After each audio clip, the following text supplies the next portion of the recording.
Eu sou o professor Dimas Kunsch, da Universidade Metodista de São Paulo, da pós-graduação em Comunicação Social. Eu tenho muito prazer de abrir aqui, formal e oficialmente, esta banca.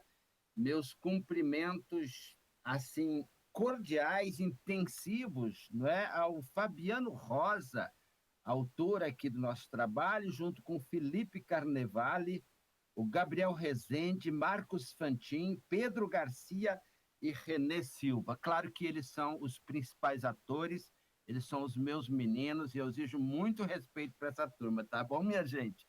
Cumprimentos às duas professoras, queridas professoras aqui presentes, não é, que aceitaram tão gentil e, assim, com tamanha generosidade, o convite a estar aqui, leram o trabalho, acompanharam tudo.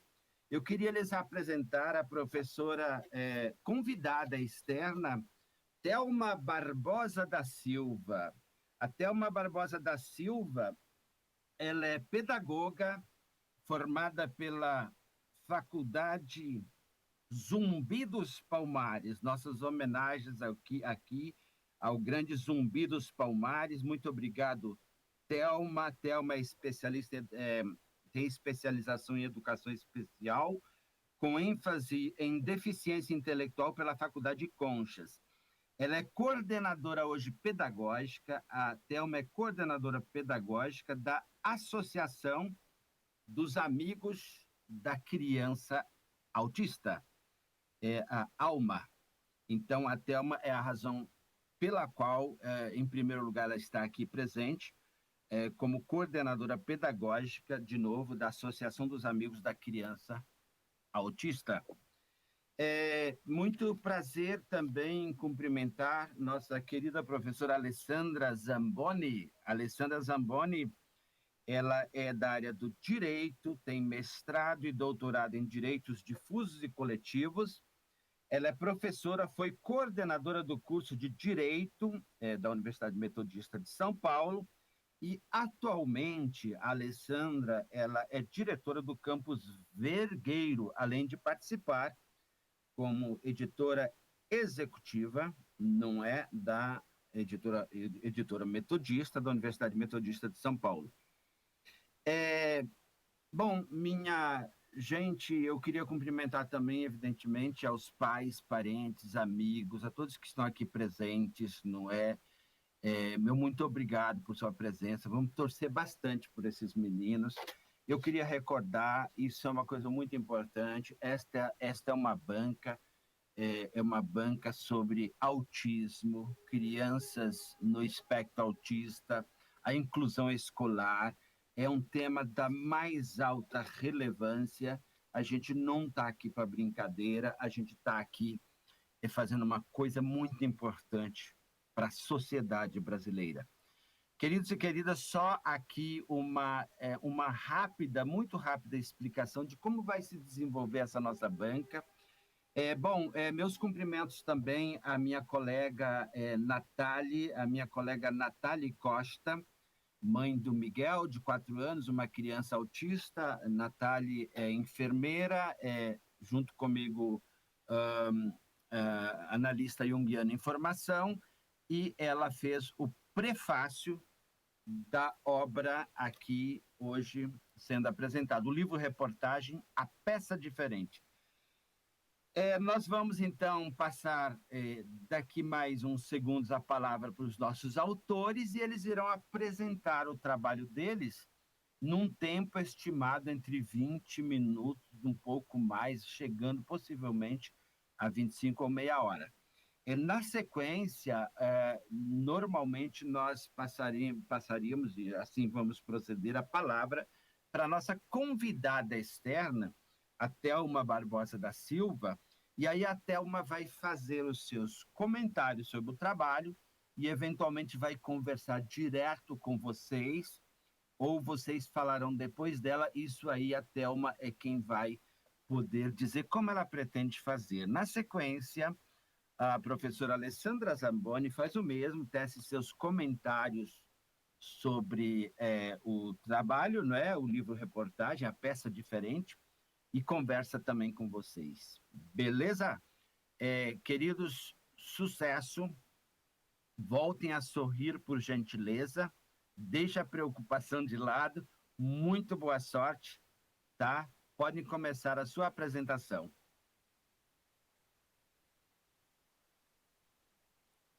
Estão me ouvindo certinho?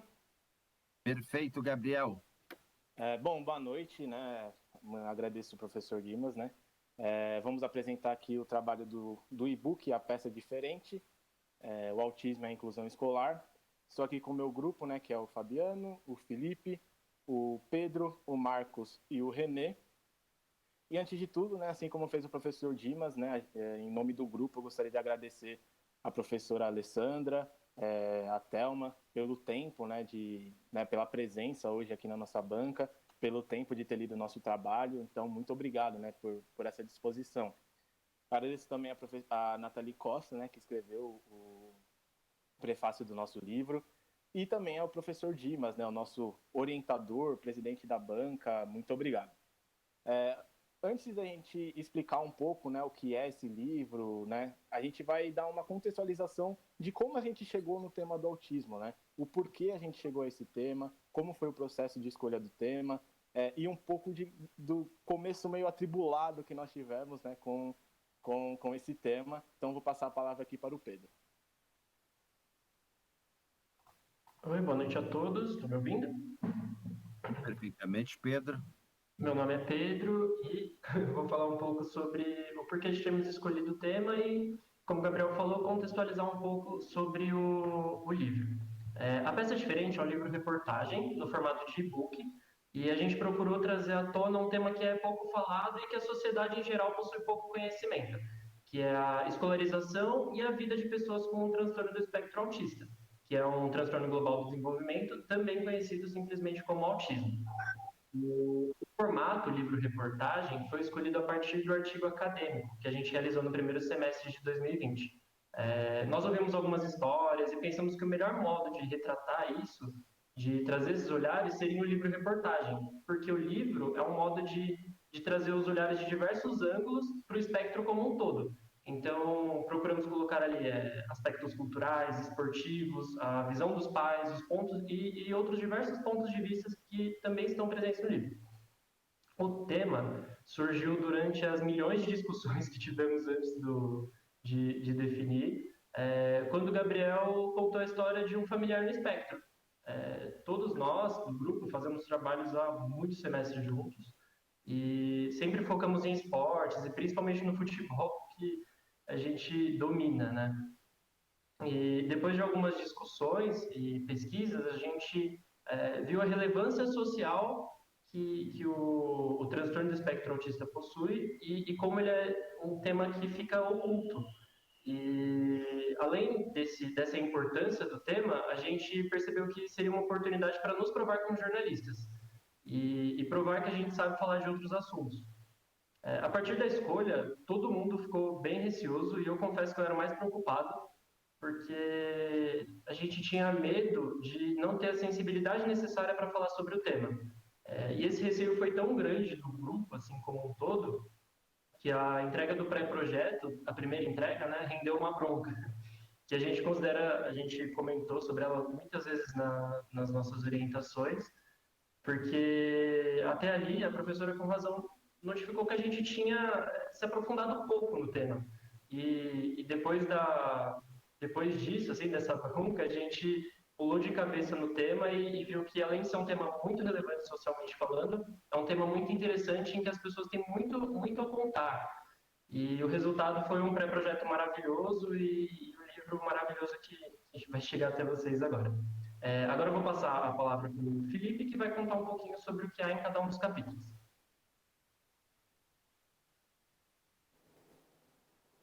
Boa noite a todos, me chamo Felipe, estão me ouvindo bem? Perfeitamente, Felipe. Boa sorte, meu querido. Opa, muito obrigado. Bom, como o nosso colega Pedro falou, eu vou fazer um breve resumo aqui do nosso livro, né? No primeiro capítulo, a gente introduziu as pessoas que nunca tiveram contato com alguém diagnosticado ou que nunca ouviram falar sobre o autismo e as suas características, né? Lá nele nós apresentamos as definições do termo espectro, mostramos cada grau do autismo, além também dos sinais de alerta que algumas pessoas com a condição autista podem apresentar, como serem pouco interativos, ser muito preso a rotinas, entre muitos outros. Nós citamos exemplos de qual que é a melhor forma de tratamento, como as terapias ocupacionais, e com quais profissionais eles devem procurar, como fonoaudiólogo, psicólogos, entre muitos outros. A personagem do capítulo escolhida foi a Paula, e como ela lida com seu filho Nicolas, de 3 anos de idade, que é diagnosticado com autismo. No próximo capítulo, no capítulo 2, nós apresentamos as leis e citamos exemplos de como que ela é vista na prática, né? Nós entrevistamos mães e vimos como foi esse processo de matrícula, onde inclusive algumas tiveram até o seu pedido negado por simplesmente terem filhos com o diagnóstico do espectro autista. Além disso, nós citamos algumas histórias também, que ocorreram antes da lei Berenice Piana, que é uma lei que assegura, entre outras coisas, que o aluno diagnosticado com o espectro, quando comprovada a necessidade, que ele pode ter o acompanhamento especializado nas aulas, né? Além disso, essa lei proíbe qualquer instituição, como foi relatado aí nesses outros casos que nós vimos, de proibir e recusar alunos por causa que eles têm alguma deficiência. Também escrevemos sobre as estruturas que as escolas e os familiares devem proporcionar para essas crianças, como atendimento especializado, como já citado, e uma forma de educar diferente das tradicionais. Outro ponto abordado no capítulo é a nova política nacional de ensino especial, né? E as suas polêmicas geradas pela essa separação nas salas de aula, de alunos que são diagnosticados com os demais alunos que não possuem o diagnóstico. No capítulo 3, para mim é o mais emocionante, né? Nós falamos diretamente com os pais, para saber deles suas histórias, muito particularmente com as mães. E como que representa para elas ter um filho autista, né? Então elas mostraram para a gente toda a sua dor, suas preocupações, conquistas, e os desafios do dia a dia, né? De encarar essa situação, esse cotidiano. Porém, no final do trabalho, mostraram toda a superação e o amor desses pais com seus filhos autistas. No penúltimo capítulo, no quarto capítulo, nós abordamos o espectro inserido no mundo da arte, né? Nesse capítulo, nós detalhamos filmes, séries, novelas que trazem o autismo em pauta, inclusive na teledramaturgia brasileira. Nesse capítulo, a gente também conversou com uma cineasta autista, que é, além de uma atriz, né, que está há 3 anos em uma peça do Miguel Falabella, que está em cartaz, centrada no tema autismo. No último e não menos importante capítulo, temos o capítulo 5, que relata mais o mundo dos esportes com autismo, né? Nele nós mostramos o esporte no mundo do autismo em diversos ângulos, desde a pessoa que está praticando até os profissionais que auxiliam essas pessoas diagnosticadas com espectro na prática esportiva. A gente também mostra os benefícios para a saúde, dentre os vários podemos citar a melhora da coordenação motora, por exemplo, e também a ferramenta de inclusão social que o esporte é para esses seus praticantes, né? Nós mostramos também as principais modalidades, atletas e eventos adaptados praticados no mundo, e as suas diferentes categorias. Por fim, nós mostramos também a dificuldade em se eleger uma pessoa com a condição autista em alguma categoria própria, pois o autismo é um espectro, e já como o próprio nome diz, possui diferentes níveis, né? Então, também citamos essa dificuldade em enquadrar todos como se tivessem o mesmo nível para poder praticar em uma determinada modalidade específica. Agora eu passo a palavra para o nosso colega Fabiano, para que ele possa prosseguir aí com a nossa apresentação. Boa noite, eu sou o Fabiano. Meu áudio está tudo certo? Tudo tranquilo? Ok, querido, tá. Estamos ouvindo. Boa Perfeito. sorte aí, Fabiano. Obrigado, Perfeito. Felipe Carnevale. O primeiro passo dado por nós foi de maneira individual, ainda no primeiro semestre, lá no final de janeiro, começo de fevereiro, antes da pandemia, antes de toda essa mudança que teve no mundo a partir de março. Cada um de nós foi responsável por escrever um artigo ligado ao transtorno do espectro autista. Também durante o primeiro semestre em 2020, nós produzimos o nosso pré-projeto, aquele que nos inseriu dentro do tema, aquele que a gente tomou a bronca da coordenadora que o Pedro falou. ele, além de nos ter inserido dentro do tema, nos deixou elegíveis para seguir a produção. Além disso, com essa entrega, a gente conseguiu um norte, muita pesquisa, lemos artigos, conseguimos um norte para seguir nosso trabalho. Após a aprovação do pré-projeto, uma tática importante do nosso orientador Dimas, foi de nos sensibilizar. Essa primeira orientação, ainda em junho, já com a questão da pandemia, já à distância, ele percebeu que precisava mexer com a gente, que estava tudo muito técnico, muito distante. Então ele orientou a gente a assistir o filme O Farol das Orcas, que é um filme onde a mãe faz uma longa viagem para buscar um tratamento adequado para o seu filho. E como uma questão de criança, isso mexeu muito com a gente e era isso que a gente nos mostrou que era isso que a gente ia seguir de agosto até o dia de hoje. Outra decisão tomada por nós foi de utilizar aqueles artigos acadêmicos feitos no primeiro semestre como temas dos capítulos. Nós incrementamos as pesquisas realizadas, fizemos novas entrevistas, usamos mais referências bibliográficas como matérias antigas de jornais, textos de livros, revistas e, inclusive, outros artigos. Embora esses artigos acadêmicos tenham sido feitos de maneira individual, é importante ressaltar que todos os capítulos foram lidos, debatidos e revisados por todos os integrantes do grupo, incluindo o nosso orientador, incluindo a revisora que nós contratamos. O mesmo aconteceu com a escolha do processo editorial. O projeto gráfico e a capa do livro foi tudo decidido de maneira coletiva. Então, o livro é feito por todos nós de ponta a ponta. Não existe, um escreveu só, é responsável só por um capítulo, o outro é responsável pelo outro. Não, o livro foi feito por todos nós de ponta a ponta. Esse projeto foi feito, a partir de março, foi feito de maneira remota. Então, a grande maioria das entrevistas foram feitas por ferramentas de comunicação, como WhatsApp, e-mail, videoconferência. Por essa distância, a gente imaginou que a gente não ia conseguir captar a realidade das pessoas, o sentimento delas conosco. Só que, para nossa surpresa, aconteceu totalmente o contrário. Nós nos emocionamos tanto quanto como foram as outras entrevistas realizadas presencialmente durante o curso. O medo que a gente tinha foi todo por terra, porque a gente percebeu que os pais, os professores e todos os entrevistados abraçaram a gente, porque eles perceberam que a gente estava inserido na causa de tentar ajudar, de tentar lutar pela melhoria, por mais igualdade, não só para as crianças, mas para todas as pessoas diagnosticadas com autismo.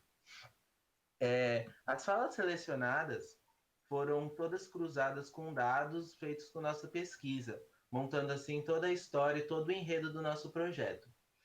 E falando nas entrevistas, eu vou passar a fala agora para o René, que ele vai conversar com vocês sobre as principais entrevistas, as principais histórias nossas dentro desse livro. Vai lá, René. Boa noite a todos. Estão me ouvindo? Estamos ouvindo sim, René. Seja bem-vindo aí. Muito obrigado, Fabiano. Vai lá, René. Meu nome é René Costa. Eu vou contar um pouco sobre as histórias relatadas no livro, né?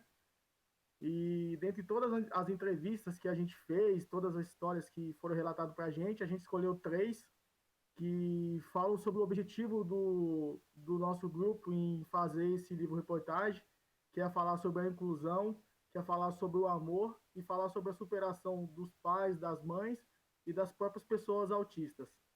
Eu vou começar contando a história da cineasta Júlia Balducci.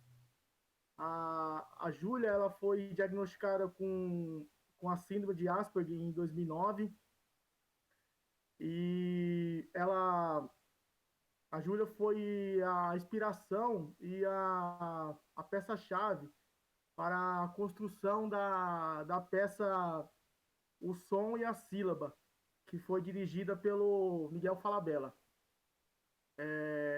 Na peça, a atriz Alessandra Maestrini, ela interpretou uma garota autista que tinha habilidades natas para a música. Na peça, para a montagem da peça, a Júlia ela foi fundamental, pois ela ajudou a Alessandra na questão de saber como que é uma pessoa autista, como que é as características de uma pessoa autista, mostrando todos os trejeitos de uma pessoa autista. Após a realização da peça, a gente entrou em contato com a Júlia, a gente conversou com ela, entrevistou ela, e ela nos relatou que a peça foi acima das expectativas dela, e que quando ela viu a peça, foi acima ela se viu na atriz. Ela se viu na atriz e relatou que o enredo da peça foi praticamente ela estando presente. A segunda história que vou contar é sobre a capixaba Giovana Ribeiro. A Giovana, ela é mãe do Ícaro, que foi diagnosticado com autismo leve em 2008. A Giovana, durante todas as entrevistas que a gente fez, ela nos relatou que teve muitas dificuldades com a educação do seu filho, né? Pois, o grau de autismo pois as atitudes do Ícaro não são compatíveis com o grau que ele foi diagnosticado. O Ícaro, ele bate a cabeça na parede, ele morde as outras pessoas que visitam ele se mutila. E para ela, essa uma demonstração de que esse grau de autismo é bem maior do que foi diagnosticado nos exames há 8 anos atrás. Além do erro no diagnóstico, a Giovana nos relatou que ela teve outros problemas durante esses 12 anos, que o Ícaro atualmente ele tem 12 anos, que foi a falta de acompanhamento terapêutico, a falta de escolas especiais que atende crianças autistas na cidade de Cariacica, no Espírito Santo, e a questão do preconceito. Ela nos citou que essa questão do preconceito ainda é muito inerente no nosso país e que ela convive diariamente com esse preconceito e o seu filho também sofre bastante com essa questão do preconceito. E devido a todos esses problemas que eu acabei de relatar, ela adquiriu problemas psiquiátricos, como a depressão e às vezes até tentativa de suicídio. Ela nos relatou durante todas as entrevistas que a gente fez com ela. E por fim, vou contar a história do lutador de jiu-jitsu, Diego Vivaldo. O Diego, ele foi diagnosticado com um autismo leve em 2019, mais conhecido como síndrome de Asperger. O Diego, ele já foi campeão várias vezes na categoria dele, em 2015, 2017, na categoria dele de jiu-jitsu de luta, né? E ele disse que o esporte a inserção dele no esporte foi fundamental para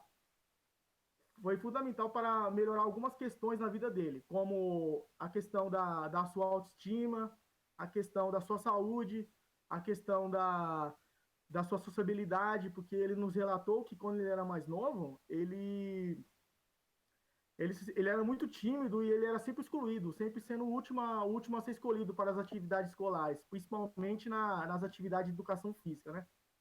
Atualmente, o Diego ele tem 35 anos, ele foi diagnosticado com autismo no ano passado, quando ele tinha 34, e para ele isso foi uma surpresa muito grande, pois ele passou toda a carreira dele esportiva sem saber que ele tinha esse diagnóstico.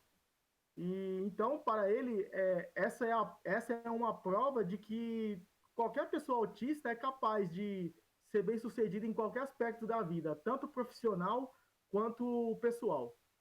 Agora eu vou passar a palavra para o Marcos Fantin, que vai falar um pouco sobre os resultados e as conclusões que a gente obteve durante todo o projeto do livro. Valeu, René, muito obrigado. Boa noite, Marcos Fantin. Boa noite a todos. Me ouvem bem? Perfeitamente, Marcos. Tudo bem, vamos lá então. Bom, agora a gente vai chegar aqui nos nossos resultados que a gente obteve aí durante a produção do nosso livro. E antes da gente chegar aí no nosso... A gente, como grupo, decidiu dizer o que mais marcou a gente de fato ao longo de todo o processo de produção. E o que realmente justificou a produção do livro, mostrou que valeu a pena quando a gente viu ele pronto. E foi exatamente um exercício de empatia que a gente pôde fazer aí ao longo desses meses de produção, durante nossas conversas e entrevistas com as pessoas no espectro, com familiares dessas pessoas, mães e pais, ou até pessoas que de alguma forma estão ligadas a essas pessoas, outras pessoas. E foi nessa conexão que a gente estabeleceu, durante as conversas, que a gente tirou as melhores histórias até à nossa disposição para escrever o livro. E agora, chegando nos nossos tópicos, antes gostaria só de considerar que a gente, com um livro do tamanho de um livro, a gente tem muita coisa, né, para dizer, só que a gente tem que, num espaço curto de tempo, trazer as mais importantes que a gente julga. Então, vamos começar. Bom, a ausência de leis regulamentadoras. A gente pode perceber que, embora existam leis que incentivem a presença de jovens, né, nas escolas, jovens autistas, a gente percebe que quando a gente fala sobre faculdade, essa história muda completamente. E para exemplificar isso e deixar muito claro, a gente pegou um dado de 2019 do INEP, que é o Instituto Nacional de Estudos e Pesquisas Educacionais, vinculado ao Ministério da Educação, e ele disse o seguinte: no ano passado, 166.620 crianças e adolescentes com autismo estavam matriculadas em escola. Quando a gente fala sobre universidades, esse número cai para 1.532. Então, a gente sente essa falta dessa transição. É muito defasada essa transição escola-universidade para as pessoas que estão no espectro. A gente também constatou uma falta de preparo no ensino brasileiro como um todo. Eles preparam mal as escolas para receber essas crianças. E aí, indo de encontro a essa questão, a esse problema, a gente tem até um ótimo exemplo da Associação dos Amigos da Criança Autista, que é a ALMA, inclusive temos a Thelma hoje presente na nossa banca. A gente sente muita falta de instituições como essa. Então, tem muito pouca. A gente sente muita falta de mais presença dessas instituições.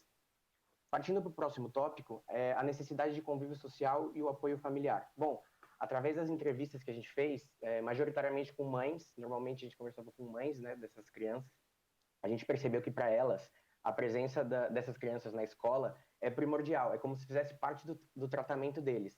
Porque é na escola que eles têm a possibilidade de ter o convívio social com outras crianças, e aí é que eles se desenvolvem, tanto socialmente quanto cognitivamente.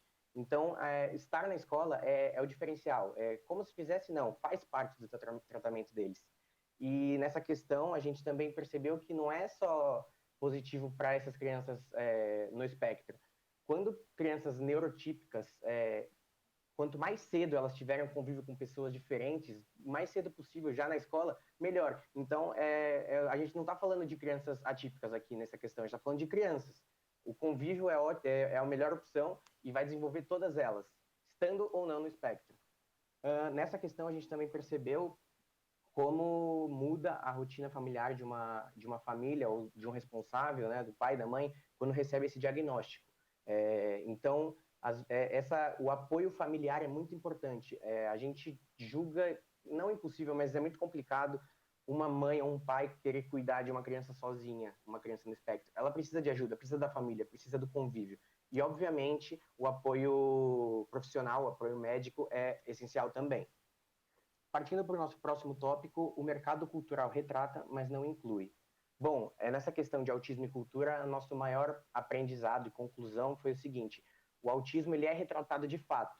Ele tem muito conteúdo para você ver, séries, filmes, novelas, porém, ele não inclui. O que quer dizer isso? Não são os autistas que produzem.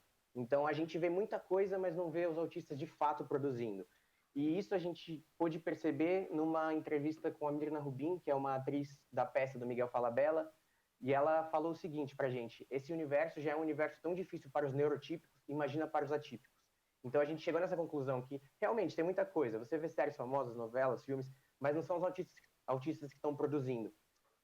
E aí, durante nossa conversa com a Júlia Balducci, né, que é a cineasta que tem a síndrome de Asperger, assim, em cerca de 30 segundos, ela falou um catálogo de filmes pra gente, de filmes e séries, assim, cerca de 10, 15, em 30 segundos. Então a gente realmente tem muita coisa, tem muito conteúdo, mas não são eles de fato que estão produzindo. Algumas exceções, a gente tem um exemplo ótimo que vai de encontro a isso, é a ONG Special Minds, é uma ONG norte-americana que foi criada por pais de jovens autistas, e ela inclui esses jovens, ela prepara esses jovens para o mercado audiovisual. E aí a gente separou alguns destaques muito legais que eles atingiram e conseguiram. Eles foram contratados pela Marvel para trabalhar com efeitos visuais em alguns filmes, como Pantera Negra, Vingadores. Inclusive, esse ano, no Oscar desse ano, eles apareceram na categoria efeitos visuais de 2 filmes, Star Wars e Vingadores Ultimato, Então, trabalho de muita relevância, e o trabalho de maior relevância deles até aqui, dito até pela ONG, né, eles terem participado da série Atypical. Atypical é uma série do Netflix, conhecida mundialmente, é muito popular, e o protagonista dela é autista. Então, eles foram chamados, né, convidados e contratados, enfim, para trabalhar na segunda e na terceira temporada, fazendo animação, efeito visual, divulgação, enfim. E esse é o trabalho mais relevante deles, que vai exatamente de encontro, é uma exceção da nossa conclusão de não ver os autistas produzindo, e sim só sendo retratados. Bom, agora eu vou passar a palavra para o Gabriel para ele continuar com as nossas conclusões. Me ouvem certinho? Ok, Gabriel, ouvimos sim. Obrigado, Marcos Fantin. Vai, Gabriel. Bom, quando a gente chega no mundo dos esportes, né, a gente percebeu uma coisa que chega a ser até um pouco engraçada, né? Porque até essa frase que está aí, esporte é mais que saúde, é um benefício social. E por que a gente chegou nessa frase? Porque quando a gente pensa no esporte, a gente pensa muito em qualidade de vida, em saúde, ou naquela distração, né, na pelada do fim de semana, e andar de bicicleta, enfim. A gente pensa em uma coisa que a pessoa vai se divertir, vai se distrair, é uma coisa de saúde, enfim, qualidade de vida, resumindo. Mas, quando a gente fala de uma pessoa diagnosticada com autismo, além de todos esses benefícios que eu falei, né, qualidade de vida, saúde, tem um outro benefício que ele fica um pouco escondido, né, que é o da interação social. Porque quando a gente fala de uma pessoa autista, um dos principais sinais, né, que os pais, enfim, têm, é quando uma criança ela é muito tímida, quando ela não olha diretamente, enfim, quando a comunicação dela, verbal ou não verbal, ela não acontece, ela é um pouco mais lenta, enfim, quando acontece esse tipo de sintomas. E o mais importante, né, como falou o Fabiano, como falou o Marcos, até por isso é muito importante que essas crianças autistas elas entrem em escolas normais, né, se misturem com todas as crianças, tendo autismo ou não, porque elas vão trabalhar a parte da interação social. E no esporte não é diferente. O esporte é um ambiente que vai trabalhar muito com essa criança, com esse adulto, enfim, com a pessoa com autismo, a parte da interação social, das trocas sociais, das relações sociais. E aí, mesmo que seja um esporte individual, mas essa pessoa ela vai ter um técnico, ou vai ter algum colega, enfim, e ela vai trabalhar essas trocas sociais, que é muito importante para o desenvolvimento de um autista, né? E quando a gente fala do esporte, se a gente pegar a principal competição, né, de esporte adaptado, que são as Paralimpíadas, isso também é um pouco exclusivo, né? Por quê? As Paralimpíadas, elas possuem algumas regras fixas e as regras de cada esporte. Então, cada esporte ele vai ter a sua regra para uma pessoa ser apta a participar. Então, a gente tem o vôlei sentado, o futebol para deficientes visuais, enfim. E as Paralimpíadas, elas também possuem as suas regras fixas. Um exemplo disso é que, para você participar da Paralimpíada, você tem que ter um QI abaixo de 75. Só que quando a gente fala de uma pessoa no espectro autista, como a própria palavra já diz, espectro é um espectro muito amplo. Então, a gente vai ter graus mais leves de autismo, né, a síndrome de Asperger, por exemplo, os autistas funcionais que chamam, até graus mais severos, mais graves de autismo. E o que acontece? Quando a pessoa ela tem esse autismo funcional, né, esse grau bem mais leve de autismo, alguns desses autistas possuem um QI muito acima de 75. Então, ela tem essa condição, mas o QI dela não o torna apto a participar de uma Paralimpíada. E a gente tem como exemplo, né, até a própria série que o Marcos citou, Atypical, que o protagonista é autista. Ele é um autista funcional e na série ele sabe tudo sobre biologia. Ele é assim fascinado por biologia, especialmente pinguins. Ele retrata tudo sobre os pinguins, absolutamente tudo. Ele tem um QI assim muito elevado. E quando isso não acontece, quando a pessoa não pode participar desse tipo de competição, atrapalha o esporte de uma maneira geral, não só o autismo, porque atrapalha a visibilidade do esporte, a visibilidade dessas pessoas. Muitas vezes, algumas pessoas, elas, digamos assim, desistem de tentar algum tipo de esporte paralímpico profissional, porque ela não vai poder participar dessa competição. Então, seria muito importante que as Paralimpíadas ou mudassem a regra, ou criasse alguma modalidade só para autistas, porque daria não só visibilidade para as Paralimpíadas, mas também proporcionaria a essas pessoas que elas entrassem nesse mundo do esporte, que é muito positivo justamente pelas trocas sociais que a gente falou. Então, assim, é muito importante que isso mude, que os autistas eles tenham cada vez mais visibilidade também no esporte. Agora, né, já falamos a nossa conclusão. Esse foi um pouquinho, né, a gente contou um pequeno pedaço, né, do livro A Peça Diferente, Autismo e Inclusão Social, mas aqui, em nome de todo o grupo, né, mais uma vez a gente gostaria de agradecer a presença de todos, da banca, né, da Alessandra, da Thelma, do professor Dimas, da Nathalie, de todos os familiares, amigos que estão assistindo a gente. Espero, né, que com essa apresentação, né, em nome de todos aí, que as pessoas passem a se interessar um pouco mais sobre o assunto e que joguem uma luz sobre esse assunto, porque é muito importante. Porque na pandemia essas pessoas até a mídia retratou um pouco, né, da dificuldade dos pais, mas foi uma coisa muito circunstancial. Essas pessoas elas precisam de mais visibilidade, elas precisam ser mais vistas, né? E lógico, esperamos que todos leiam o livro, né? Porque nosso livro ficou muito bom, modéstia à parte. Esperamos que tenham gostado da nossa apresentação. E agora eu passo de novo a palavra para o professor Dimas. Muito obrigado. Muito obrigado, queridos Pedro, Renê, Felipe Carnevale, Marcos Fantin e Fabiano Rosa. Muito obrigado por sua apresentação. Nós prosseguimos aqui com o nosso trabalho. É um prazer de novo agora passar a palavra para a professora Thelma Barbosa, sempre lembrando que a Thelma ela é coordenadora pedagógica de uma associação muito importante. Ela foi mencionada aqui no trabalho de vocês, Associação dos Amigos da Criança Autista, ALMA com U, mas por certo pode ser lido também ALMA com L. Thelma, por gentileza, a palavra é sua. Você pode eleger a forma como você quer fazer, tá bom? Muito obrigado. Boa noite, muito obrigada, professor Dimas. Boa noite a todos e todas. Eu gostaria de saber se está todo mundo me ouvindo bem. Estamos ouvindo bem, sim, Thelma. Muito bem, aliás. Obrigada. Eu quero fazer um comentário. Primeiro, eu gostaria de agradecer a oportunidade. É uma honra para mim fazer parte desse momento, ainda mais porque se trata de um tema que é muito importante, que eu amo, né? E que hoje já faz parte da minha vida. Né? Então, eu tive contato com a obra, né? E é possível perceber que os meninos defenderam o título que eles escolheram, né? Ao longo da obra. Então, a peça diferente, Autismo e Inclusão Escolar, tem começo, meio e fim.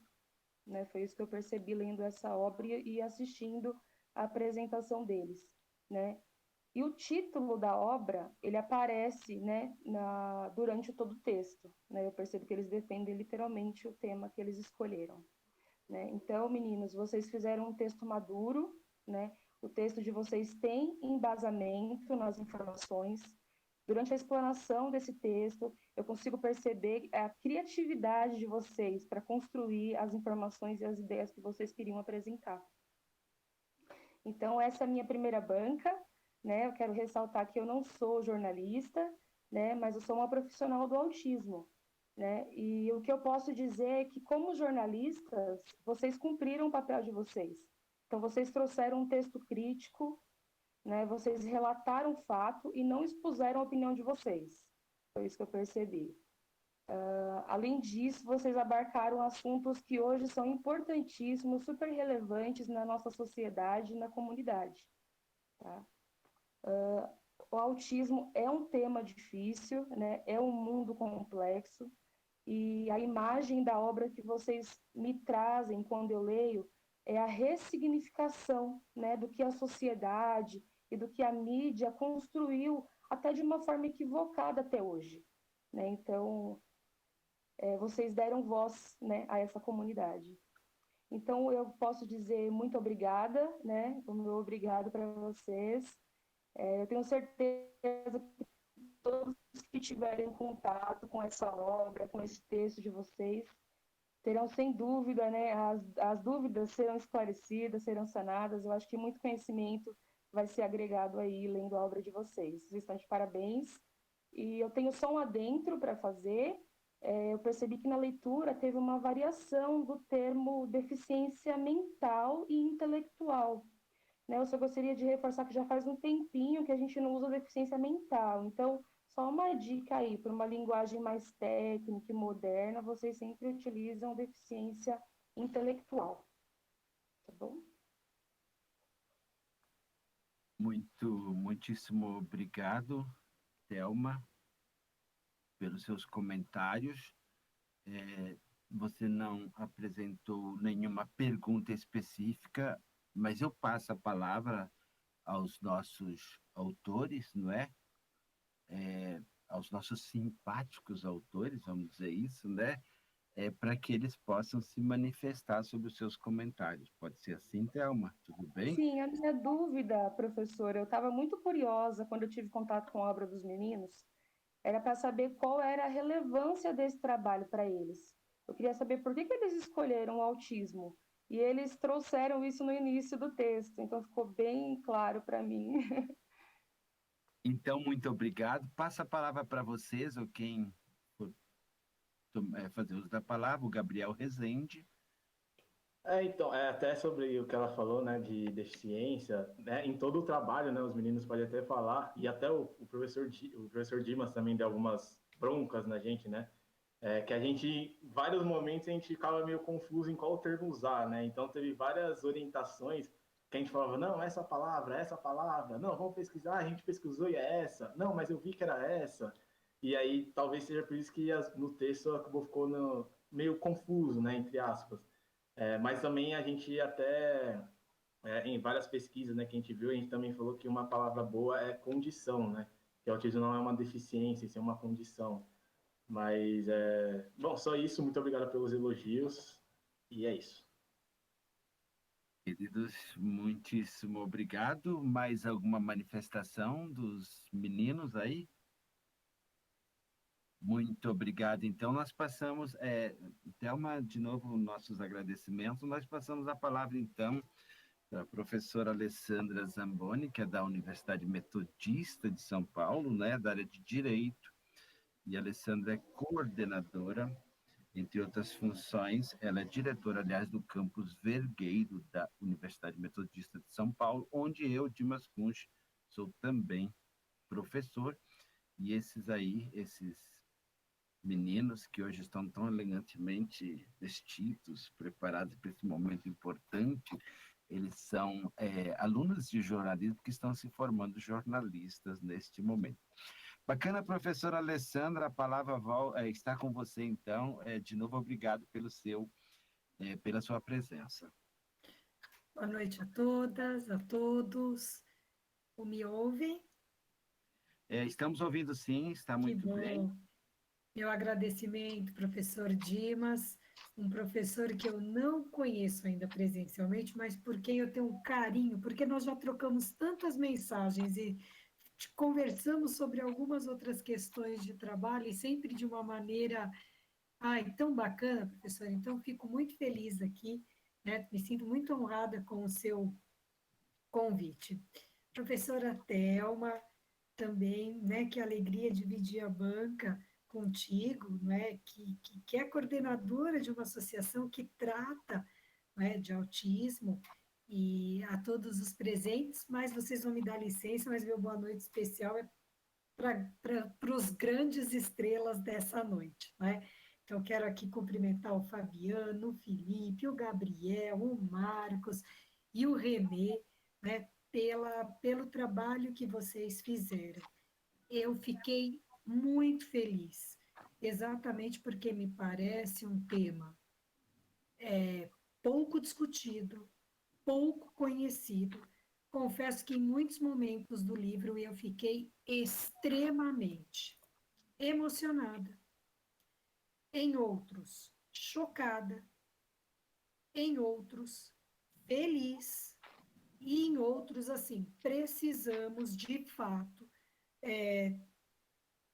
colocar aí meio que a boca no trombone, não é, a fim de tratarmos aí melhor dessa questão.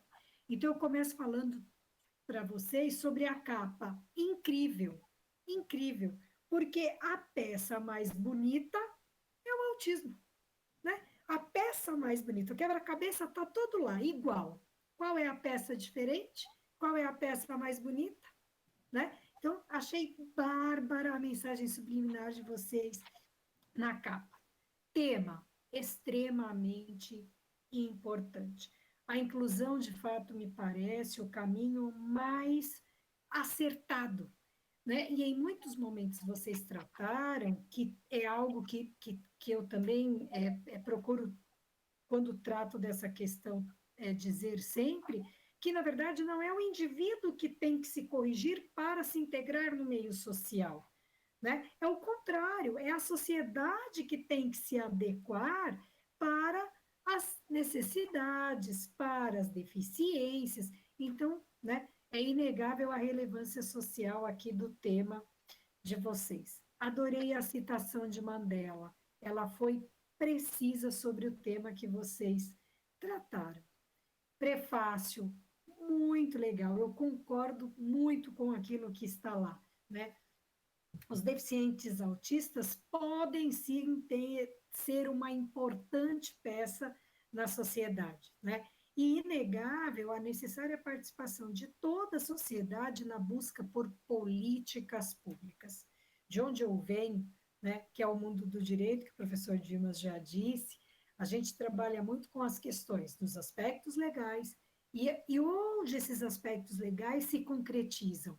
Eu vou falar um pouquinho mais para frente sobre isso, né? As políticas públicas, elas são fundamentais, então, por isso é que é muito importante, né, que a academia, que as pesquisas se voltem, de fato, para temas importantes como esse, né? Vocês, na carreira agora profissional de vocês, podem dar voz cada vez mais para essas famílias, para essas pessoas, para os dramas vividos, para os preconceitos vividos, para a exclusão, para a segregação.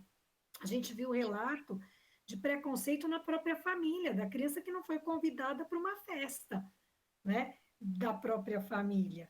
Então, é fundamental, de fato, a fim de que essas pessoas saiam da invisibilidade, né? Eu acho que as séries são importantes, muito do que a mídia produz é importante, mas muito também é meio hollywoodiano.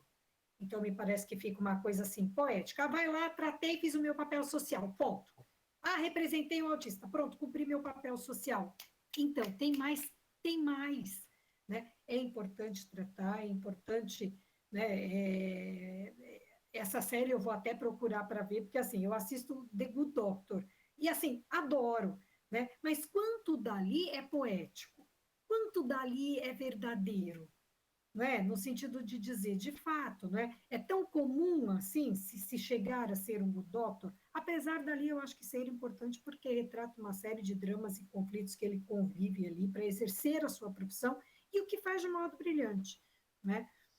E as janelas, eu chamei de janelas azuis, eu não sei o termo técnico para isso. Eu amei aquelas janelas azuis. Cada vez que chegava uma janela azul, já me dava aquela coisa, o que é que esses meninos vão... Eu vou chamá-los também de meninos, não vou chamar de meus, porque eu pensei que eles são seus. Não vou tomar posse deles, mas que eu bem queria eles para mim, queria, viu, professor? Então, eu adorei as janelas azuis. Quando vi... não. Podemos dividir? Vamos fazer um trabalho conjunto? Vamos tratar dos aspectos jurídicos disso? Se vocês quiserem, eu estou aqui à disposição. Então, as janelas azuis, eu achei que foi assim, uma ótima ideia de vocês, trouxe aspectos, trouxe informações relevantes, trouxe questões, então, adorei. Agora eu vou falar um pouquinho de onde eu venho, né? Os aspectos legais. Então, a gente tem Constituição Federal, no artigo 1º, nos incisos 1º. Eu sei que gente odeia a lei.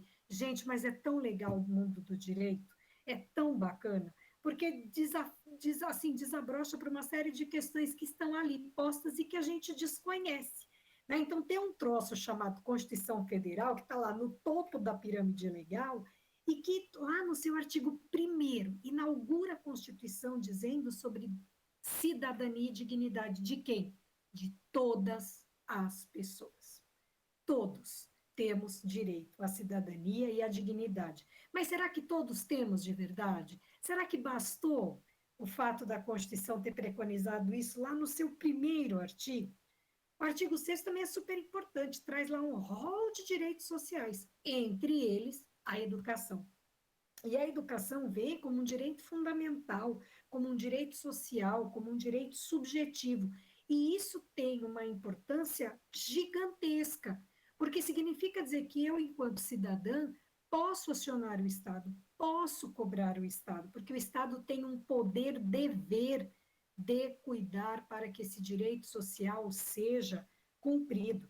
E aí, né, acho que a professora Thelma não vai discordar, a educação é a chave para a conquista dos demais direitos. Então, quanto mais educação nós garantirmos a todas as pessoas, melhor elas terão condições para conquistar os demais direitos. E o artigo, um dos mais importantes da Constituição, o 5º, por quê? Porque ele trata da igualdade, ele assegura a cidadania, portanto, às pessoas também com deficiência. Né? E o artigo 205 trata do direito à educação.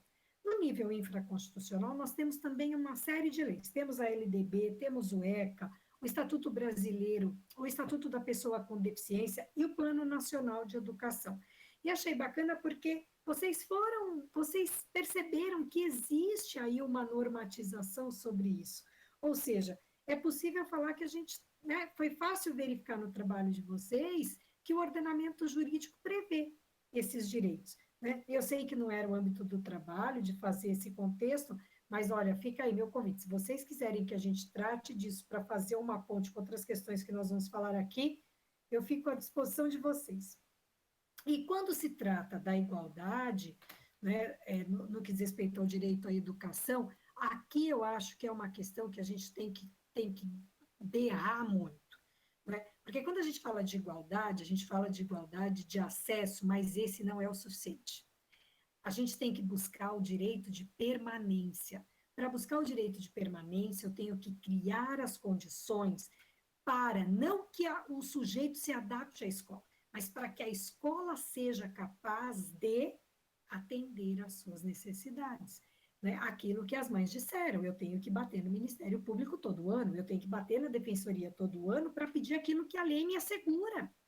Né? Então, em que medida esse arcabouço legal está dando conta de garantir essa permanência?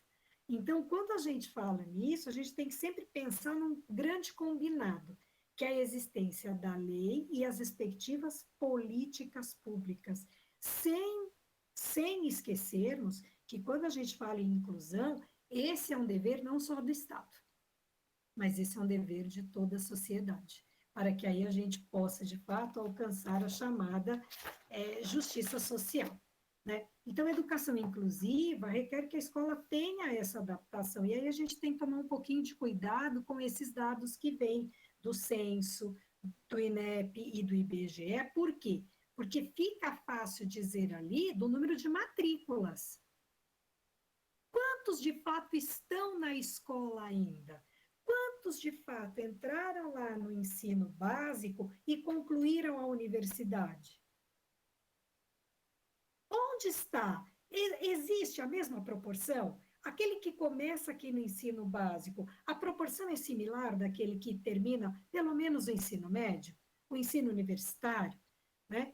O Brasil avançou, sim, quanto aos aspectos legais. Acho que isso é inegável. Vocês foram tratando dessas questões, né, da existência das leis, né? Então, assim, de fato, o Brasil avançou. Só que nós temos um grande problema. As políticas públicas não vieram na mesma velocidade. Elas estão muito atrasadas.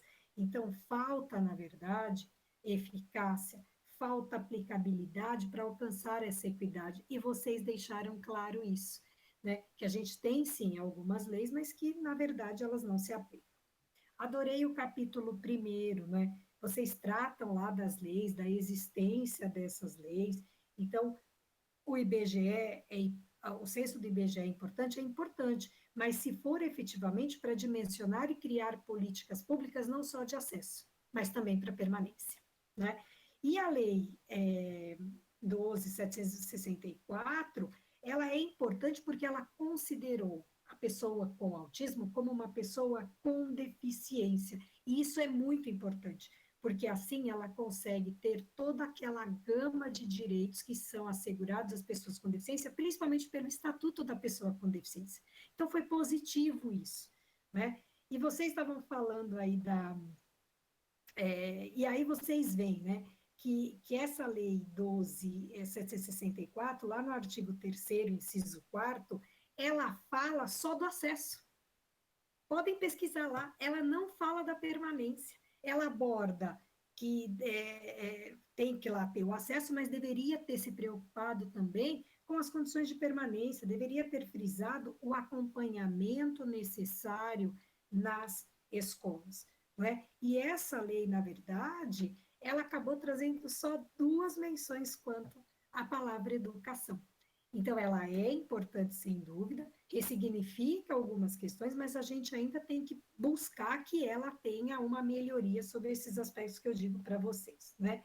E aí, quem sabe fica uma pulga atrás da orelha no próximo e-book, para que vocês aproveitem até e digam ali quais são efetivamente os avanços trazidos pela legislação. O que essas novas leis puderam trazer ali, né? E aí eu senti falta de uma questão quando vocês falaram da educação com deficiência, a Declaração de Salamanca. Porque a Declaração de Salamanca é um documento internacional importantíssimo, porque ela trouxe aí questões importantes, compromissos que o Estado, de modo geral, tem que ter com a educação inclusiva. Então, deem uma olhadinha, que eu acho que pode ser uma contribuição para o trabalho de vocês. Capítulo 2. Gente, adorei a análise que está lá, páginas 25. E é exatamente o que está na páginas 25 que se chama de falta de eficácia social. Quando você tem a lei e ela não se concretiza, se diz que essa lei não tem eficácia social. É uma das grandes mazelas desse país. O nosso sistema legislativo é muito bom, nós temos leis avançadíssimas, nós temos uma das constituições melhores do mundo, uma constituição chamada de Constituição Cidadã, e documentos importantíssimos, mas que não se concretizam. A gente não consegue ter aí a tão chamada eficácia social. Por isso, além das leis, há necessidade de políticas públicas. Então, aqui também fica uma outra sugestão para vocês, que numa outra oportunidade vocês enfatizem isso, né? A questão assim, que as coisas não se concretizam porque faltam essas políticas públicas. Foi bacana o enquadramento, é bacana pensar no enquadramento constitucional quando a gente pensa na educação como um direito social de todas as pessoas. Então, todos temos acesso. Né? Mas olha o calvário que as mães desses alunos têm de fazer. Toda vez bate na porta do Ministério Público, vai lá e implora por um direito que lhe é assegurado. Tem que ir lá buscar recurso na defensoria. Quando chegam, a gente viu lá, quando chegam as assistentes, já está no meio do ano, a criança não forma um vínculo, né? A coisa não acontece da maneira adequada. Então, assim, como é bom tomar contato com essas coisas, como as pessoas... Quer dizer, bom não, né, gente? É triste, mas é bom, porque aí todo mundo fica sabendo do que significa ser pai, ser mãe de uma criança com deficiência, né? O capítulo 3, lá as páginas 41, vocês falaram... as páginas 41, eu verifiquei no capítulo 3, isso que até a professora Thelma chamou a atenção, né? A Convenção dos Direitos da Pessoa com Deficiência, ela pacificou a questão acerca da nomenclatura. Então, antes ficava, é portador, então, assim, hoje está pacificado, pessoa com deficiência, ponto, ponto. Né? Então, a gente não fala mais em excepcionais, a gente não precisa ficar com aquele cuidado, né, de como vamos nos referir a essas pessoas, porque a Convenção pacificou isso. Então, eu também estou, assim, né, uma humilde sugestão que vocês substituam as expressões excepcionais pela expressão deficiente, né? Porque essa é a nomenclatura de fato, né? Pessoa com deficiência ou deficientes, que é a nomenclatura de fato que hoje existe. Então, hoje não é mais portador de deficiência, não, é pessoa com deficiência. Então, fica aqui uma humilde sugestão para que vocês, numa próxima oportunidade, tomem esse cuidado E aí, assim, não dá para mudar o nome da PAI, né, gente? Porque descaracterizaria muito essa importante instituição. Mas no texto fica aí essa sugestão. Aí eu vou fazer uma pergunta. Eu quero saber. Já estou no final, viu, professor? Mas é que assim, eu gostaria de ficar horas aqui debatendo esse tema. E eu estou falando muito rápido, porque ainda faltam algumas coisinhas aqui, mas eu tenho acho que 3 perguntinhas. A primeira, o que vocês acham que falta para que as famílias e crianças autistas sejam melhor amparadas?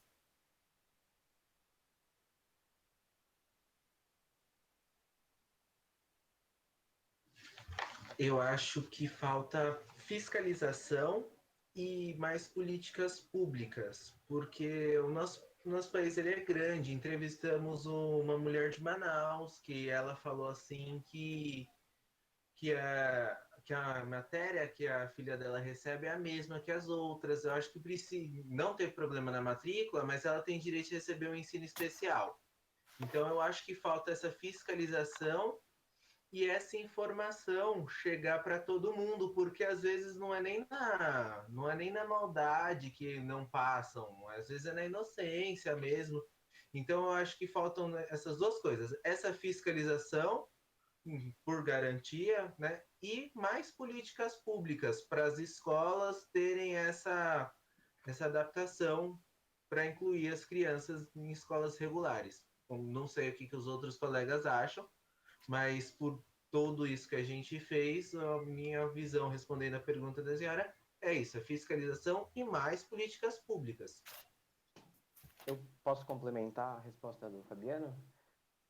Então, concordo com o Fabiano, mas eu gostaria também de complementar dizendo que falta, por outro lado, um pouco mais de aceitação, até por parte da família, de um diagnosticado, por exemplo. A gente teve contato com várias pessoas, enfim, a gente teve relatos da mãe ser 100% a atenção do filho, e aí o pai não lidar tão bem, não saber como, não ter o tato necessário, ter problemas de aceitação própria do que está acontecendo, porque como a gente explicou na apresentação, quando o diagnóstico sai, a rotina daquela família muda completamente, porque ninguém espera. Então eu acho que falta um pouco mais de aceitação e, por outro lado, também humanização. Eu acho que o diferencial é ter essa integração das crianças neurotípicas e atípicas, parar de querer separar sempre. Então, eu acho que falta essa questão de a convivência em si, outras crianças, a escola forçar também essa convivência mais rígida, deixar sempre juntos. Então, acho que essas duas questões, além do que o Fabiano falou, seria a humanização e a aceitação por parte da própria família de um diagnosticado. Eu também tenho um outro ponto, um terceiro ponto, que seria como o Gabriel falou durante a apresentação, colocar os holofotes sobre o tema, colocar as pessoas para discutirem sobre, até para atingir essa humanização e acabar com essa segregação que existe na nossa sociedade para com as pessoas com deficiência em geral, não só com as pessoas autistas. E é isso. Acho que o Felipe quer fazer uma consideração também.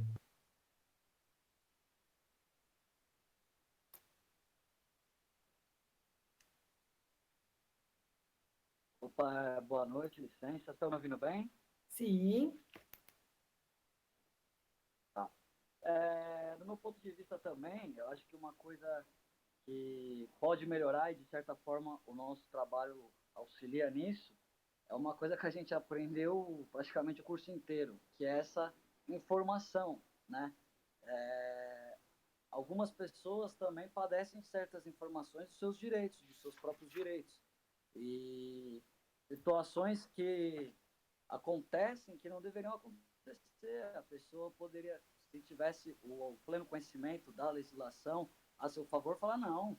Como casos que a gente viu de famílias tendo matrículas negadas, por exemplo, tendo que ir em outras instituições, enfim, quilômetros e quilômetros. Então, assim, essa falta de informação acaba também contribuindo para cenas lamentáveis que a gente relatou no livro e que, de uma certa forma, a gente também tenta impor essa informação, trazendo essa parte da legislação e todos esses outros aspectos.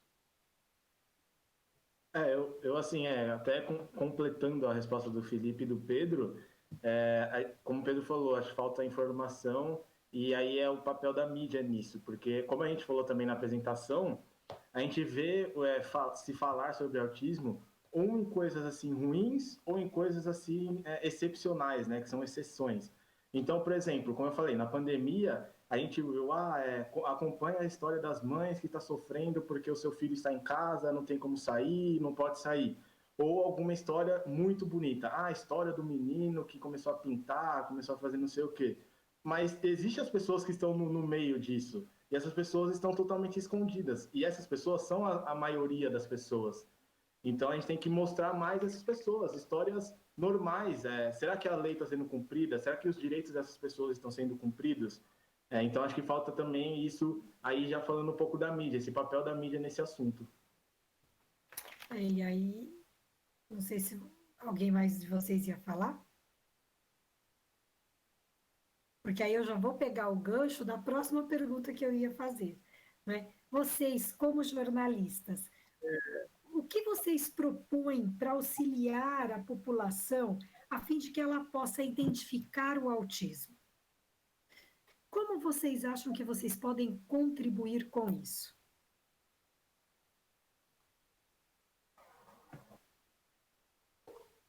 Ele mutou, eu não achei que ele ia falar. Vai, Pedro. Vai lá, vai você.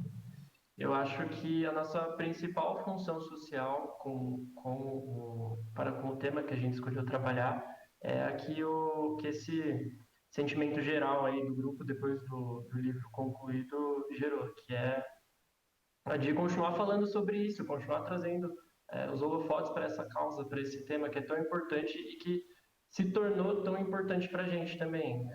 Nós vimos ali a luta de pessoas que convivem diariamente com pessoas ou diagnosticadas ou até pessoas diagnosticadas mesmo.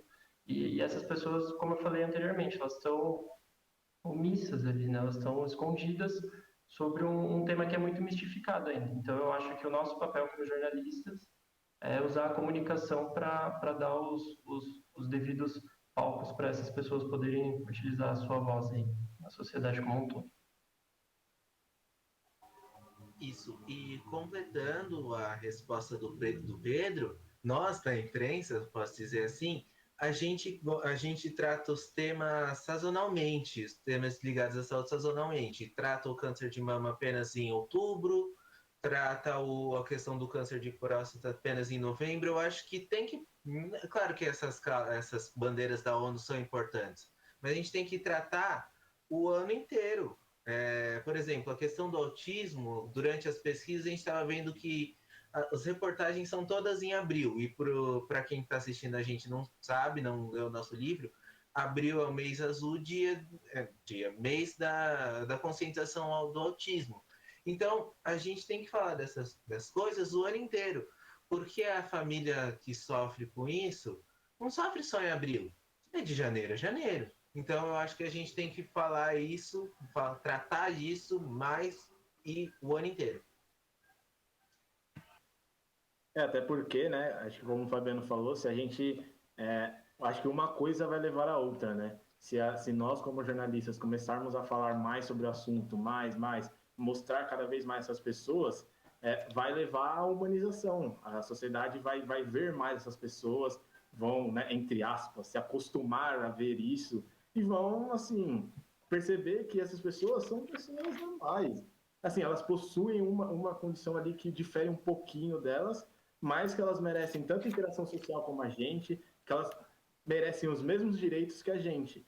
Então, acho que quanto mais a imprensa jogar a luz sobre esse assunto, mais vai humanizar, mais as pessoas vão conhecer esse assunto. Agora, só complementando bem rapidinho e puxando para o lado jornalístico, a gente aqui, nós seis como futuros jornalistas, é exatamente isso. Agora, por exemplo, quando a gente procura uma pauta, é procurar uma pauta relacionada a um assunto, aqui no caso o autismo. E foi através das histórias, não só de dados e termos técnicos, mas foi através das histórias que a gente ficou sabendo mais nos sensibilizou, mais nos motivou a escrever mais. E, inclusive, tivemos todos os sentimentos que a professora Alessandra falou, de ficar em choque, de ficar indignado, de ficar triste, de ficar feliz, de ficar emocionado. E é a partir das histórias que a gente tem que também chocar e trazer todos esses sentimentos para as pessoas. A gente como jornalista, eu digo. Eu vou só interromper vocês um pouquinho, mas eu achei que essa estratégia de vocês, de abordar a partir de situações reais, de relatos, foi incrível. Eu ia falar isso mais ao final, mas como você falou isso agora, me pareceu oportuno já atravessar meu próprio plano aqui. Vocês usaram uma estratégia, a meu ver, incrível, exatamente porque desperta nas pessoas tudo isso. Ontem, para vocês terem uma ideia, né, eu estou aqui no interior e onde a gente está só tem água de poço, né? E aí a gente vai buscar água numa mina porque a gente fica com receio de tomar água do poço aqui. E na volta, eu não sei, gente, o que aconteceu, e eu comecei a falar do livro no carro. Falei, gente, vocês não sabem, eu estou vendo a banca que eu vou fazer amanhã, gente, eu não sei o quê. Gente, olha que situação, olha isso, olha aquilo. E aí meu irmão, minha cunhada, minha filha, aí fizeram algumas perguntas. Eu falei, não, gente, tem história. Então, assim, eu acho que isso, aproveitem esse tipo de estratégia mesmo. Eu acho que pode ser uma forma muito interessante de vocês colocarem os holofotes sobre a questão, darem, né, ao dar também voz para essas pessoas, as demais conseguem se colocar. Eu, como mãe, me coloquei na figura ali de várias daquelas mães, do desespero, né? Então, olha, elogiável a estratégia que vocês usaram nos relatos. Alguém mais quer complementar? Posso seguir? Como é? Vamos lá, Renê. Eu queria citar também a questão do que você até citou, falando sobre a que foi impedida de participar do aniversário pelo fato dela ser deficiente, com ter autismo. Eu acho que o preconceito ainda está muito inerente na nossa rotina, e eu acho que isso, igual todo mundo falou em relação à mídia, eu acho que já tem que focar nisso, porque enquanto as pessoas não tiverem de que as pessoas negras, pessoas com deficiência, pessoas nordestinas são pessoas diferentes, a gente não vai evoluir de jeito nenhum. Então, a questão, acho que a mídia tem que focar nessa questão da igualdade. E aí, gente, eu vou defender a ideia de que me parece que essa história, né, que o decreto trouxe de educação especial, de fato é um baita de um retrocesso. Me parece que o único caminho possível para que a gente possa superar a situação de preconceito é a inclusão. Por que é a inclusão? Porque na medida em que a gente vai ter ali os alunos, desde crianças, convivendo com a diferença, eles vão aprender com essa diferença. Ao conviver, eles vão aceitar melhor as diferenças. Assim, o preconceito vai sendo vencido. Assim, a gente consegue vivenciar melhor as situações fora da escola. Então, quanto mais cedo nós formos acostumados a lidar com as diferenças, nós formos apresentados às diferenças e convivermos com ela, nós vamos verificar na realidade que todos somos diferentes, cada um do seu jeito, né? Eu grito para falar, entendeu? Sou assim, absolutamente. Tem hora que as pessoas falam, Alessandra, sou diferente, entendeu? Cada um do seu jeito, né? É claro que uns mais, outros menos, mas eu acho que é convivendo que a gente aprende a aprender com as diferenças e então partir com a inclusão. Adorei o artigo 4º, que trouxe histórias incríveis de sucesso. Então, acho que é importante isso, porque não houve no livro a fantasia. Houve ali a abordagem de situações concretas e dizendo, olha, gente, tem esse sofrimento, mas é possível também ter aqui boas saídas, é possível ver pessoas bem-sucedidas. Eu achei que isso foi muito legal, né? Acho que a gente precisa até discutir mais, falar mais, fica a dica aí, quem sabe, de pauta para vocês, né? Como ampliar o acesso ao mercado de trabalho das pessoas com deficiência. A gente tem legislação? Tem. Entendeu? A gente só precisa saber como a gente operacionaliza isso melhor. Capítulo 5, incrível a ideia do esporte. O esporte sendo, de fato, uma estratégia muito interessante, né? Uma estratégia muito importante para a inclusão e para o desenvolvimento, né? Aí ficaria só um pequeno questionamento. Como será que nós poderíamos ampliar as oportunidades para esporte adaptado? Vocês estiveram na escola de vocês? Possibilidade de esporte adaptado durante o ensino básico, fundamental, médio? Vocês tiveram oportunidade a isso quando colegas tinham deficiência? Olha, eu nunca tive nenhum colega com deficiência, mas eu lembro que meu professor de educação física, uma das coisas das aulas que eu nunca vou esquecer, ele fazia a gente praticar o esporte na questão da adaptação. Eu lembro até hoje que ele fez, eu gosto muito de vôlei, ele falou assim, ó, vem cá, vamos fazer esporte de vôlei sentado para você sentir a questão da dificuldade, assim. Ele introduzia o tema, embora ele não tinha nenhum aluno deficiente físico, ele introduzia o tema para a gente sentir e dar mais valor para eles. É incrível, né, gente? E só para concluir aqui, eu quero chamar a atenção que eu gostei muito da citação da página 31, né, que fala que se não lutarmos por nossos filhos, o Estado esquece deles. Então, gente, assim, ficaria aqui mais algumas boas horas discutindo com vocês, tratando dessa questão. Acho que é importante a gente. Vocês colocaram isso no livro, e acho que é importante que a gente berre muito contra esse decreto 10.502, agora editado por essa suposta Secretaria de Direitos Humanos que nós temos, por esse suposto, né, alguns cuidados que, infelizmente, né, nós estamos vendo que estão acontecendo. Então, acho muito importante que vocês tratam. Essa questão da educação especial mesmo, ela é um retrocesso. No decreto, em nenhum momento fica clara a vontade da educação inclusiva.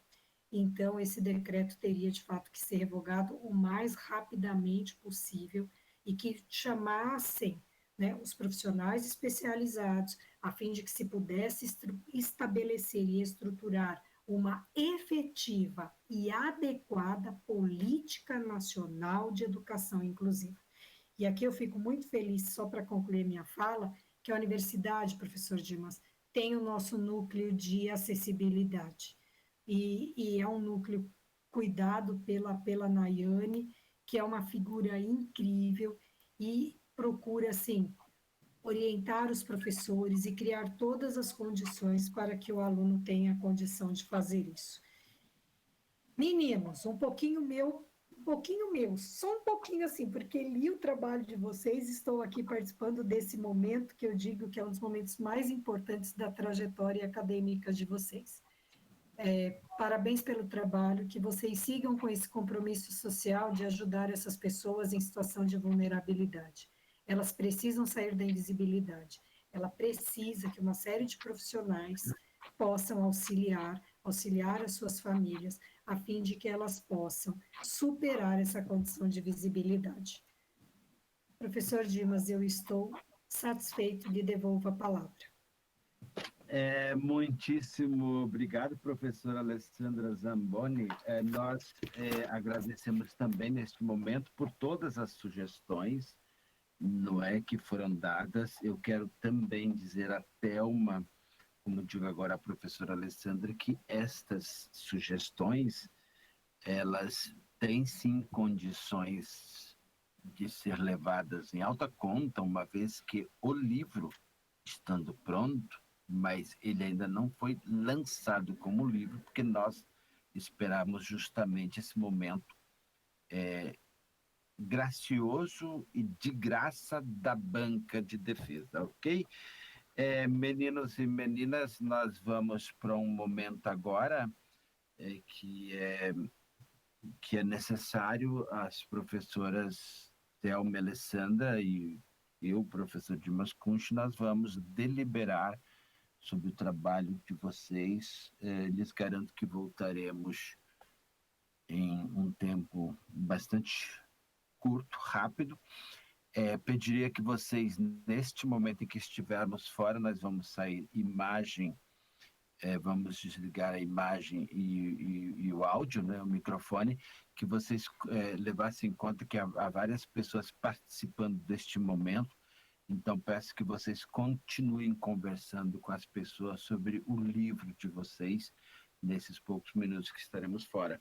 Eu convido, portanto, a professora Thelma, a professora Alessandra, vamos tirar aí o nosso áudio e também a nossa imagem e vamos nos falar pelo nosso grupo de WhatsApp, tá bom? Eu vou chamá-las. Até logo, gente. Continuem ali a conversa e retornamos em instantes. Ok?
Queridos Fabiano Rosa, Pedro Garcia, Felipe Carnevale, Renê Silva Costa, Marcos Fantin e Gabriel Rezende.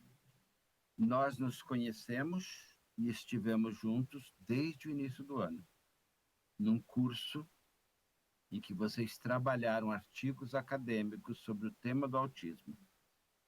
Vocês me escolheram como seu orientador e eu fiquei muito feliz. Vocês me ensinaram muito. Eu hoje sou um professor de Mascunche diferente por causa das coisas maravilhosas que eu aprendi no sentido do respeito, no sentido da informação correta, etc. Não vou precisar repetir tantas coisas que vocês disseram. Vocês fizeram escolhas, todo mundo precisa fazer escolhas quando faz pesquisa. Vocês elegeram certos temas, vocês trabalharam e foram instados o tempo todo a trabalhar jornalisticamente, a saber que o jornalismo é do mundo das humanidades e que nós estamos falando de pessoas, cidadãos e cidadãs, e não de coisas, e não de doenças. Nós estamos falando de direitos. Vocês sofreram, se alegraram. Em muitos momentos eu fiquei insistindo. Histórias, histórias, histórias, e não conceitos, e não definições. Ah, mas a lei é... Não, a lei é também uma ação humana, é uma maneira de você configurar a vida social, de falar de pessoas, de direitos, né? Tantas coisas lindas que nós ouvimos aqui hoje. Aprendi muito a gostar de vocês, eu gosto de ser professor, e eu acho também que a Universidade Metodista de São Paulo tem que ter muito orgulho de vocês. Além dos pais, das mães, das namoradas, todo mundo, né, estamos orgulhosos. Quando a professora Alessandra fez algumas perguntas, eu estava aqui para dizer o seguinte: olha como é importante esse mundo da pesquisa. Você pesquisar, ir atrás, ir a fundo. Aí você vai se encantando, você vai se sentindo afetado pelas coisas. Né? Como foi importante, eu disse lá no começo, eu não quero um TCC. Eu não trabalho para você fazer só um TCC. Eu trabalho com vocês, e foi assim que nós trabalhamos, em benefício da sociedade brasileira, de seres humanos, de pessoas, não é? De pessoas, de gente, não é? E vocês têm, sim, vocês têm um livro nas mãos. E a gente vai lançar esse livro, porque ele é, sim, uma participação muito importante no debate sobre o tema do autismo. Muito obrigado. Eu acho que sempre quando eu termino um trabalho, meus queridos, eu me emociono, eu fico triste de deixá-los, mas alegres também. Em algum momento, quem sabe, eu espero, eu trabalho na pós-graduação na pós-graduação em comunicação, e em algum momento vocês se revelaram ótimos pesquisadores, além de bons jornalistas. Senhor Marcos Fantin, vocês não serão jornalistas no futuro, vocês já são jornalistas. Ok, vocês estão trabalhando como jornalistas. Espero que algum dia alguém de vocês se decida continuar a pesquisa, se tornando mestres, professores, doutores. Isso é muito importante, viu, gente? Eu sei que agora vocês estão terminando, cheio de 1000 projetos, mas ali na frente vocês vão se lembrar do seguinte: o professor Dimas Kunsch falou que é muito importante por isso. Aí vocês vêm. Meninos e meninas, a banca formada pela professora Thelma Barbosa e pelas professoras Thelma Barbosa e Alessandra Zamboni, deliberou junto comigo.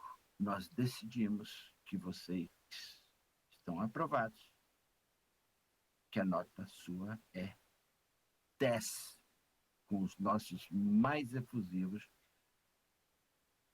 parabéns. Eu peço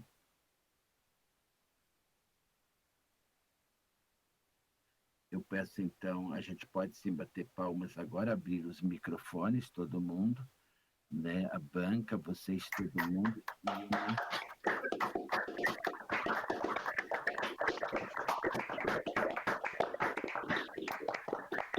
Meus queridos meninos, eu queria cumprimentar os pais, as mães de vocês.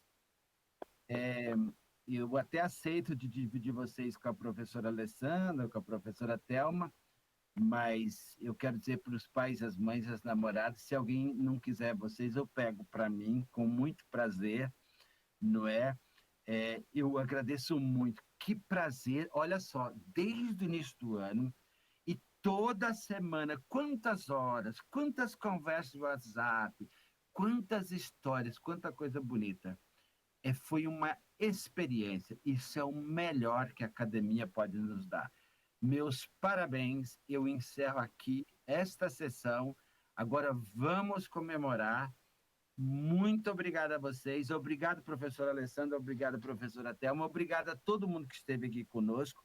Obrigado, querida Jaqueline Florentino, que se formou jornalista pela Universidade Metodista de São Paulo e que já está conosco no mestrado, já está conosco, foi aprovada agora no processo seletivo e que deu uma ótima contribuição na edição deste livro junto comigo, na revisão. Muito obrigado, Jaqueline. Para você também. Obrigado, Natália e Costa. Obrigado a todo mundo.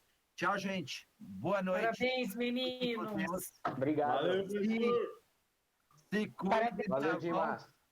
Tchau, valeu. Valeu, Dimas. Falou. Obrigado a todos. Ok? Boa noite. Beleza?